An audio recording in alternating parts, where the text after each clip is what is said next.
So now the Taliban does have the $87 billion worth of equipment, U.S. military Yeah. equipment. And are they flying them? Are they flying the helicopters? Do they know how to use that equipment? Well, they are flying the helicopters. They are recruiting some people, and of course, some states were helping them technically for using them. However, the thing is that they also shows their incompetence. Few of the helicopters was lost. Most of the equipment, it is because of the maintenance cost, it is stopped. It's not usable no more. So those equipment, unfortunately, which was a treasure for Afghan people, it has been lost and it's in the hand of the wrong people. But even them, they cannot maintain it for very long. And so therefore it's sad to see the treasures of Afghanistan is going to waste. How does the Taliban know how to use that equipment? Do they have other countries that are teaching them, or have some of the Afghan military members that did serve in the Afghan military, are they working with the Taliban now? Well, the thing is that the collapse was so sudden that no one managed to escape, no one managed to get out.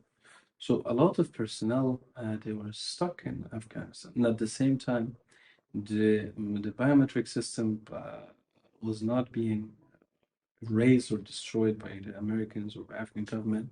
So all the detail was there. So the Taliban, unfortunately, they managed to seize all of that. So they knew who is responsible for what, who is working where. So they actually forcefully brought some pilots, some engineers, some sort of people who worked in the army before, who worked in the air force, to operate for them.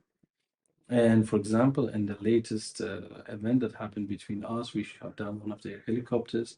We captured all the personnel of that helicopter, and in that was the pilots who were, flying the Afghan armed forces many, many times, and they managed to actually, he was a part of Afghan armed forces. The pilot was The part of the pilot, Afghan forces. yeah, and the people who captured them were his friends and the Afghan armed forces, and the Because they government. were former Afghan They were forces. former Afghans. So they were like, why you do it?